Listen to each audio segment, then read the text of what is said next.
58 ans, je suis psychologue, psychothérapeute. Et j'ai eu la chance, quand je faisais mes études de psychologie, je devais travailler au niveau financier. Et en fait, cette chance, c'était de toujours avoir eu les pieds sur du terre-à-terre. Donc j'étais éducateur spécialisé. C'est ce qui m'a toujours poursuivi, c'est d'essayer de faire le lien entre la théorie que j'apprenais en faculté et la pratique que j'avais dans le quotidien, dans un foyer. On appelait ça d'action éducative. Je m'occupais de délinquants. Je me suis surtout formé après les études en France auprès d'un institut qui s'appelle l'Institut Ellis à New York. Donc c'est ce qu'on appelle en France les approches cognitives. C'est-à-dire, ce ne sont des approches qui ne sont ni psychanalytiques, ni comportementales. C'est une autre façon de voir les choses. Ce que l'on voit ici, c'est que, et ça quand même depuis bientôt 30 ans, 9 fois sur 10, quand on a ciblé le problème éducatif, ça marche. En gros, je ne veux pas rendre les parents responsables de tout, mais souvent ils sont un peu perdus sur qu'est-ce qu'on doit apporter à l'enfant au niveau éducatif. Et ça, c'est tout mon travail de les conseiller, une sorte de guidance parentale, quoi, en gros.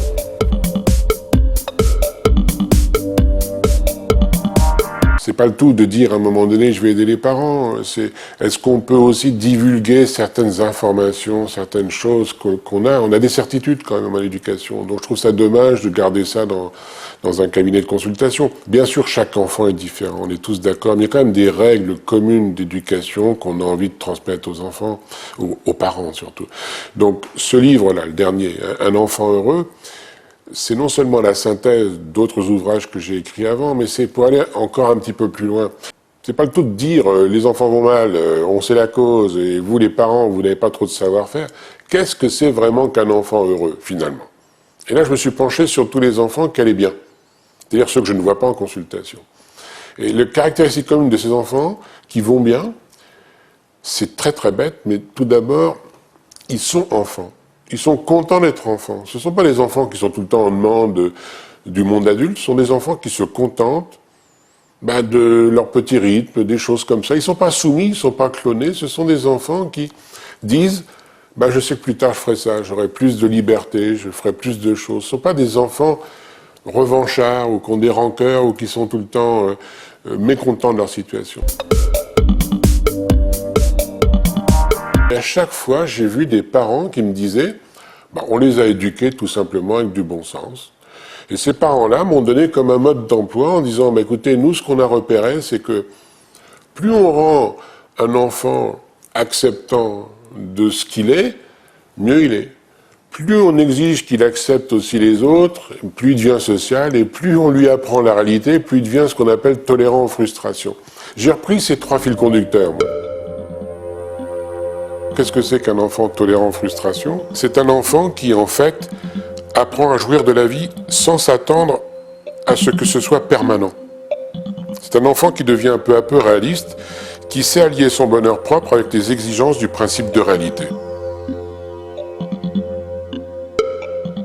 Est-ce qu'on peut aider un enfant à mieux s'accepter, mais pas simplement en le valorisant, pas simplement en le stimulant, pas simplement en le protégeant, en communiquant et tout ce que l'on sait faire, mais aussi en lui montrant les limites de soi. Vous voyez, la mode, c'était plutôt l'estime de soi de l'enfant. Valorisez-le, montrez-lui que c'est quelqu'un de singulier, de quelqu'un d'extraordinaire. Oui, il vaut mieux garder ça. T'as plein de talents, t'as plein de compétences, mais les enfants qui vont bien, on leur apprend aussi, tu sais, quelquefois, tu trouveras des gens plus grands en taille, des gens qui ont moins d'embonpoint, des gens qui ont des visages moins gracieux, plus gracieux, des gens qui fonctionnent mieux à l'école, des gens qui sont plus adroits que toi ou moins adroits.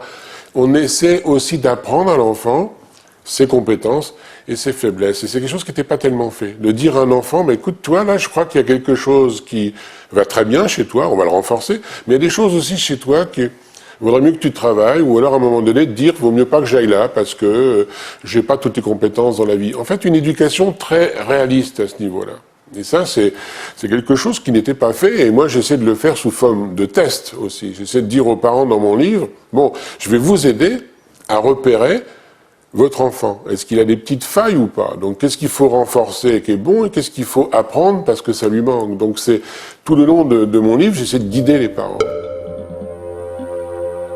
Les parents, nous savons tous les deux ce que c'est qu'une famille qui ne parle pas. Nous ne reproduirons jamais ça avec notre enfant. Le thérapeute, c'est-à-dire les parents, Qu'on expliquera à notre fils pourquoi nous lui demandons de faire telle ou telle chose, qu'il sera toujours en droit de prendre la parole.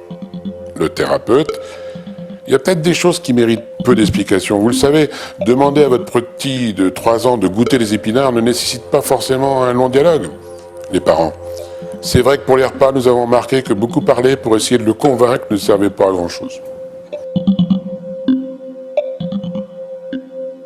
Les tests, c'est pas fait pour dramatiser, c'est surtout fait pour que les gens, objectivement, repèrent des choses. Parce que c'est ça qui manque souvent aux parents, c'est on a l'impression que mon enfant est comme ci et comme ça. Donc, non, un test, par exemple, quand je demande aux parents, est-ce que votre enfant a un centre d'intérêt un petit peu éclairci, éclairé? Les gens ne savent pas ça. Qu'est-ce que c'est un centre d'intérêt? C'est est-ce que mon enfant il est conventionnel, plutôt commercial, plutôt créatif, plutôt social, des choses comme ça. Et ça, voilà, centre d'intérêt de votre enfant. Donc voilà, quoi. Quelqu'un, est-ce qu'il aime les nouvelles expériences? Si effectivement il aime les nouvelles expériences, il aime tout ce qui est nouveau, peut-être que c'est quelqu'un qui aime bien l'initiative, la créativité. Si un autre est plutôt dans le sens, il a des moments de rêverie, il a des moments où il aime bien inventer des choses, on sera plutôt dans un profil chercheur. Vous voyez, je ne veux pas enfermer les gens dans un label, mais montrer qu'il y a des pistes qui vous aident, parce que souvent les parents sont perdus. Mon enfant, ça va être un homme orchestre. C'est pareil, quand on ne va pas fixer un enfant s'il est très social ou solitaire, mais il y a quand même des petites questions très basiques où le parent pourrait repérer, oui, tiens, c'est étonnant, mon enfant il préfère dessiner, colorier que d'être en activité physique ou en activité avec d'autres. Pareil pour les témoignages. Ça permet tout le temps aux parents de se situer. C'est-à-dire des fois ils se disent, il y a tout un passage sur les parents, on n'a pas à être parfait bien sûr. Donc j'essaie de montrer justement que les parents des enfants qui ont l'air plus heureux que d'autres, ces gens-là ne se posent pas des questions constamment, est-ce que je fais bien, est-ce que je fais pas bien. Il y a des témoignages qui montrent, oui, des fois on se trompe, c'est pas grave. On n'a pas bien fait un dimanche, on récupère le week-end suivant sur une autre activité. On n'a pas été à la hauteur, je sais pas quoi, un mardi sur le suivi scolaire. Le mercredi, on va faire autre chose. C'est ça que j'essaie de montrer, c'est que on est tous fait pareil. Les parents. Oui, mais une fois encore, cela semble plus facile avec les plus âgés. Dire à un enfant de 6 ans que la lecture n'est pas facile, mais qu'avec beaucoup de répétitions, il peut y arriver. Alors, le thérapeute. Ou dire à un adolescent comment on s'est sorti d'un chagrin amoureux, pour l'enfant, cela est toujours plus facile s'il possède le langage. Tu vois, en empilant ses cubes, tu peux faire une maison. Je crois tout de même qu'un tout petit peut apprendre à ne pas se décourager si on l'aide dans ces moments où rien ne marche comme il veut. Alors les parents, en l'aidant à trouver le bon morceau de puzzle, par exemple, le thérapeute, oui. Par modèle, une fois de plus, l'adulte lui montre qu'il y a une solution, mais il faudra bien sûr l'inciter progressivement à faire ses propres choix. Je t'ai montré, maintenant tu peux trouver tout seul. Les problèmes actuels avec beaucoup d'enfants et adolescents qui vont mal, c'est pas un problème d'ego dévalorisé ou fragilisé, c'est un problème de hypertrophie de l'ego. Deuxième fil conducteur un petit peu, c'est la tolérance aux frustrations. C'est vrai aussi que là, on nous avait dit, si l'enfant reçoit beaucoup d'amour, beaucoup de communication, que la relation est bonne, d'abord avec les parents et avec les autres, il va se socialiser aussi d'une façon harmonieuse et tout va aller bien. Non, je crois que la socialisation s'apprend. Ce que l'on voit maintenant, 2010, 21e siècle, c'est que société de consommation, on fait croire à l'enfant que tout peut être immédiat, les enfants marchent à j'ai envie de quelque chose, je l'ai, ce qui est souvent possible, même dans les milieux assez défavorisés. Donc là, on a baissé le seuil de tolérance aux frustrations. Et paradoxalement, la société actuelle, elle demande beaucoup plus de force devant les frustrations. A contrario, on est en train de créer des enfants qui sont très vulnérables. Donc j'essaie de dire dans ce livre aussi, mais si on n'apprend pas gentiment la frustration très tôt à l'enfant, il ne va pas l'apprendre tout seul. Frustrer, c'est pas faire mal, c'est montrer que devant le désir de l'enfant, il faut aussi répondre par je ne peux pas répondre tout le temps à ton désir. Alors qu'on nous avait dit il y a une trentaine d'années, le désir de l'enfant c'est sacré.